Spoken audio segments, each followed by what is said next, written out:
Hello, Pastor. Okay. Go. Na ako'y pangutana, Pastor ba? Right. Kaya diferensya, Pastor, sa Yeshua o Jesus Christ. Okay. Okay. Hisi kay ang signal sa imong kuano. Unsa diferensya sa Yahushua? Yeshua. Yeshua. Lahi sa na inyong pagka-pronounce, no? Nasay Yeshua. Ang akong usa na hignagbo, ingon siya Yeshua.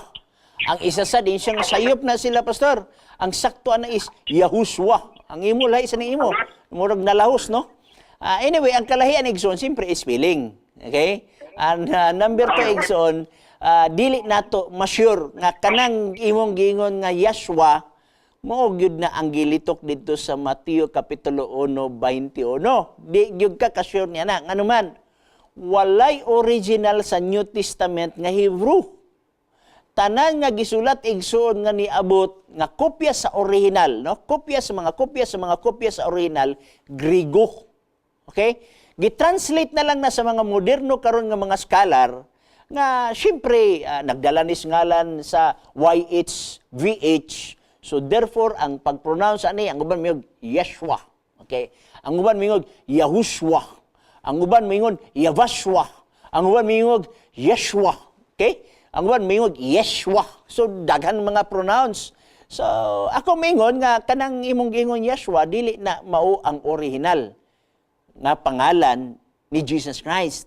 Kay walay original karon nga gitawag nato nga manuscript nga Hebrew. Ang original nga manuscript nga aduna kitay kopya sa mga kopya mao ang Greek. Ug ang pagkasulat sa Mateo Kapitulo 1 versikulo 21 sa Greek igsoon Esos. Okay? Kung imo na siya ispelingon igsoon, ayuta, eta, sigma, epsilon, nagadepende mo gud igsoon kung naiban mo yung eso, naiban mo yung esos. Kung yung kag eso ang sumpay na is Kristo. Kung yung kag esos, ang sumpay na is Kristos. Mo na yung mga grammar sa gitawag nato sa Greek.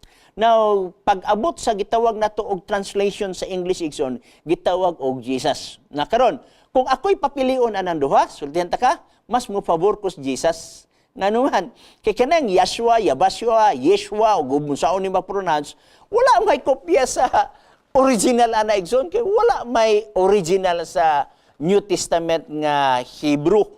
Ang tanan nga mga bugat nga mga referensya moingon man gyud nga ang New Testament niabot sa ilahang kamot ang kopya sa original sa Greek.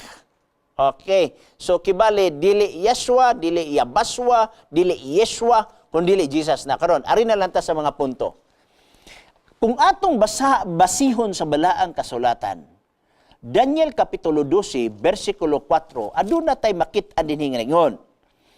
Apan ikaw o Daniel, takpi, ayon siya himo ang tinago ang pulong ug takpi ang basahon, bisan pa hangtod sa panahon sa katapusan, daghang modalangan ngadto ngani. So sa katapusan sa kapanahunan igsuon, naa ang pag-increase sa knowledge. Okay? Mudagan na sad kas ikatuhang Timoteo kapitulo 3, no? Versikulo 1 ngadto sa 3, imo makita dinhi ikaduhang Timoteo, apan sabta kini nga unya sa kaulihang mga adlaw, manag-abot ang panahon nga malisod. Okay? Sa katapusang adlaw, nag-increase na karon ang knowledge sa prophecy. Sa katapusang adlaw, lisod ng panahon. Pangutana, nag-increase ba? Yes. Pangutana, lisod ba? Yes. Niining kapanahon na, kang kinsang ngalan ang giwali taliwala sa kanasuran. Yeshua ba or Jesus? Tanaw na to ha? Arita sa ikaduhang Timoteo 3:16. Unang Timoteo lang. Unang Timoteo 3:16. Atong basahon na, nagyon dire. Ingon siya dire. Og dili malalis nga dako gayud ang tinago sa atong tinuan. Ang Dios na dayag diha sa lawas. Kinsa man Dios nga dayag sa lawas? Siyempre katong nagpakatao mao si Jesus Christ. Sunod. Nahimatud-an nga matarong diha sa espiritu. Nakita sa mga manulunda. Kinsa man ang Dios nga nakita sa manulunda? Si Jesus Christ. Giwali sa taliwala sa kanasuran. Gituhuan dinis kalibutan gibayaw nga to si Maya ang pangutana kinsa ning giwali taliwala sa kanasuran. B. Nining katapos sa mga adlaw nag-increase ang knowledge. B. Nining katapos sa mga adlaw nga diin niabot ang panahon sa kalisod. Kinsay ngalan giwalis taliwala sa kanasuran? Yeshua or Jesus? Yeshua or Jesus? Yavaswa or Jesus? Yahushua or Jesus? Si Jesus.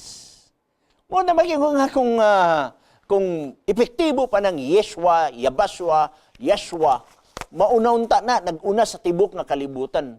Kalisod bigyud kayo tuhuan, igsuon nga, nag-increase na ang knowledge, na abot na ang katapusang adlaw nga, niabot na ang kalisod sa panahon, wa magani na mailhin ng mga ngalana.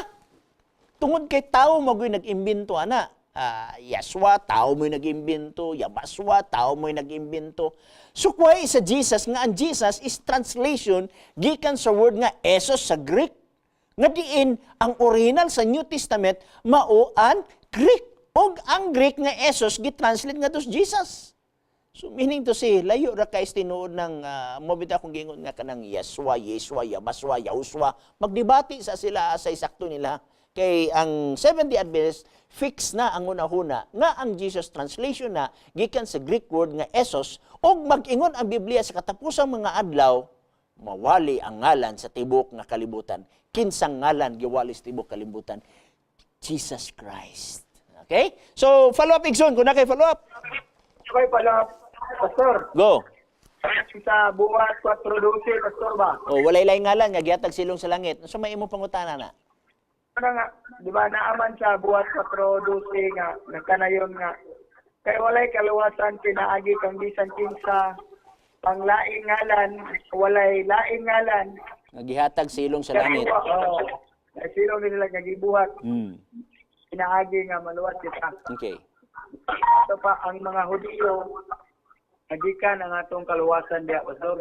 Nya. Ano ka may tinuodan ni Pastor? Nya, unsa man wa may Yeshua dia. Wala sa Yabaswa dia. Wala sa Yahushua dia. Unsa man na?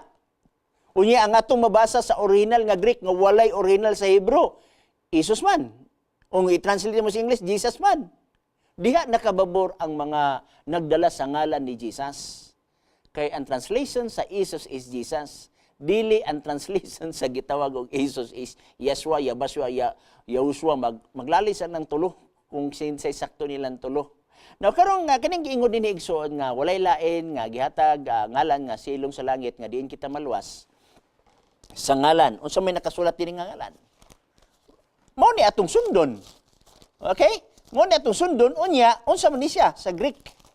Okay, atong tanaw ni igsoon ha, 4:12. Basahon tas magbalik, nagingon. Og walay kaluwasan, pinaagi kang bisan kinsa, pa nga lain kay walay bisan unsa pang lain nga ngalan sa silong sa langit nga gikahatag ngadto sa mga tawo nga pinaagi niini maluwas kita. Gani duha ni ka klase ang word nga translation sa word nga ngalan gikan sa Greek word nga onoma. Okay? Pwede ni siya tawgon og power or authority. In the power and authority of Jesus Christ. Mo magiproblema sa mga Yeshua nga propagator, Yavaswa, Yeshua, kay maglisod gid sila igsoon kay dili man gud mabasa balik dinhi sa New Testament ang maong pangalan kay ang New Testament wala gisulat sa Hebro. Wala pay bugat nga scholars, bugat nga mga theologian nga mo pamatuod nga ang original sa New Testament Hebro wala pa igsuon. Nagka-unite tanang theologian o scholar based sa ebidensya nga niabot igsuon nga ang original sa New Testament dili Hebro kundi Greek. Kung Greek, that is Esos. Ang in English ana is Jesus. Balik si San sa imo.